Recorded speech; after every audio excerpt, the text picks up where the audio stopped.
धीरे अगर आपका बैकलॉग है, बहुत सारे लोग बोल रहे हैं बैकलॉग है हमारा, क्या करें? देखो, जिन बच्चों का बैकलॉग है ना, बैकलॉग क्लियर करने का एक ही तरीका है। बैकलॉग है तुम्हारे गुनाह जो तुमने किए हैं ना, पुराने कर्म है तुम्हारे, है ना, पुराने गुनाह है तुम्हारे, उसका खामियाजा तुम्हें भुगतना पड़ेगा, तो उसको ठीक भी तुम्हें करना पड़ेगा।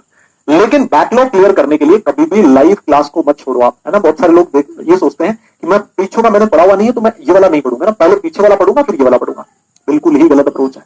अगर आपको बैकलॉग क्लियर करना है तो उसके लिए अलग से टाइम निकालिए आप। जो क्लास में करंटली चल रहा है उसको लाइव अटेंड कीजिए, नहीं तो और बैकलॉग हो जाएगा। जो लाइव चल रहा है उसका भी बैकलॉग हो जाएगा, है ना। तो जो चल रहा है उसको साथ साथ करिए।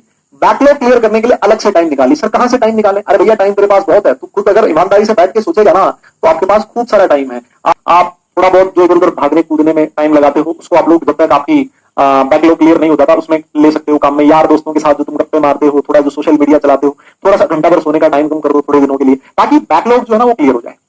यस, मेरी बात समझ रहे हो, है ना। तो और ये जो चैप्टर है ना, ये जो चैप्टर है उसमें तो आपको पीछे वाला स्ट्रक्चर ऑफ एटम की कोई जरूरत ही नहीं पड़ेगी, तो आराम से दिल खोल के ये चीज कर सकते हो।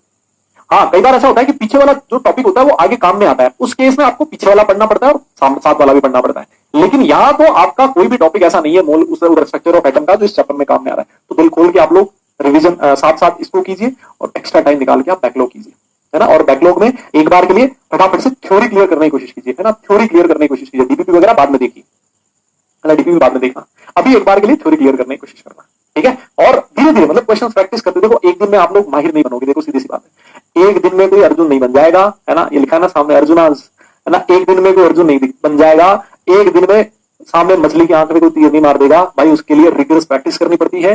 जब हम लोग धीरे धीरे चीजों को करते जाते हैं, धीरे धीरे चीजों को करते जाते हैं, हमें कॉन्फिडेंस आने लगता है, हमें अपने आप में इंप्रूवमेंट दिखने लगता है। And that is the main motive.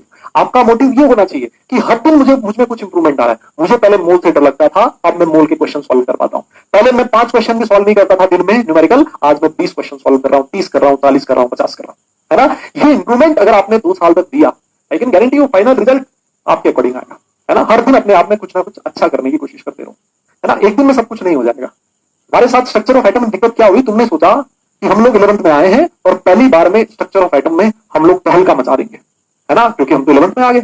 अरे भैया तुम 11th में आ गए लेकिन तुम्हारी हैबिट अभी भी 10th क्लास वाली है। अब तुम धीरे धीरे ना 11th वाले माइंड सेट में आ रहे हो। अब तुम्हें चीजें पता लग रही है कि कितना पानी में हो, कितना पानी से बाहर हो, है ना। जिनको लग रहा है कि वो पानी के अंदर हो, मेहनत कर रहा है ना। उसको लग रहा है कि ये नोटंकी से काम नहीं चलेगा, या तो सीरियसली पढ़ाई करनी पड़ेगी, या 2 दिन पढ़ने से काम नहीं चलेगा, या तो साल भर पढ़ाई करना पड़ता है ना, तब जाके रिजल्ट आता है। तो वो तुम्हारे से जो गलतियां हुई स्ट्रक्चर ऑफ एटम की, उसको वापस सुधारो, है ना। उसका मैं आपको एक 1 शॉट सेशन भी दूंगा, उसका मैं आपको समरी लेक्चर भी दे दूंगा, जिससे आपके लिए काम आसान हो जाएगा ना। लेकिन हर दिन कुछ ना कुछ अच्छा करते रहो, है ना। इसी पे 2 लाइन लिखी है किसी ने बहुत शानदार, है ना, और मैं सुनाता हूँ ये 2 लाइन को। बहुत बढ़िया लाइन है कि कोशिश करने वाले की कभी हार नहीं होती, है ना। ऐसा तुमने सुना है ना। मतलब वो एक आया था ना, क्या बोलते हैं वो, पहले आता था ना यार, वो अमिताभ बच्चन आते थे उसमें, कौन मरेगा करोड़पति, उसमें उन्होंने ये सुनाया था मतलब। लेकिन एक्चुअली अमिताभ बच्चन की लाइन नहीं है, वो एक पोइट थे, उनका नाम था सोहनलाल द्विवेदी, उनकी लाइन है कि कोशिश करने वालों की कभी हार नहीं होती, है ना। तो ये बात बिल्कुल सही है ना। और उन्होंने चींटी जो थी ना, उसका एक एग्जांपल देके बताया कि नन्ही चींटी जब दाना लेकर चलती है, चढ़ती दीवारों पर 100 बार फिसलती है। यस, ये उन्होंने मतलब अपनी जो कविता थी ना, मतलब लंबी चौड़ी सी कविता थी, है ना, उसकी शुरुआत उन्होंने इस तरह से करी थी कि नन्ही चींटी जब दाना लेकर चलती है, चढ़ती दीवारों पर 100 बार फिसलती है। मन का विश्वास रगों में उत्साह भरता है, गिर कर चढ़ना और चढ़कर गिरना उसको नहीं अखरता है। कोशिश उसकी हर बार, मेहनत उसकी बेकार हर बार नहीं होती, और कोशिश करने वालों की कभी हार नहीं होती। तो ये बात बिल्कुल सही है ना भाई। मतलब वो कितनी नन्ही सी जान है यार, वो कितना बड़ा दाना लेके कहां चढ़ जाएगी। 1 बार नहीं, 2 बार नहीं, 10 बार नहीं, 50 बार वो ट्राई करेगी, लेकिन आखिर में उसकी रिजल्ट, उसकी जीत होगी, है ना। तो ये हमेशा जीवन में यही होता है, जो लगा रहता है वो जीत जाता है लास्ट में, है ना। इसीलिए बोलते भी है ना यार, तो लास्ट में वो जीत करता है जो अपनी हार को टालता रहता है। वो टालते रहिए भैया हार को, हार मत मानिए। आज नहीं, कल नहीं, परसों नहीं, तरसों नहीं, हो जाएगा सब अच्छा।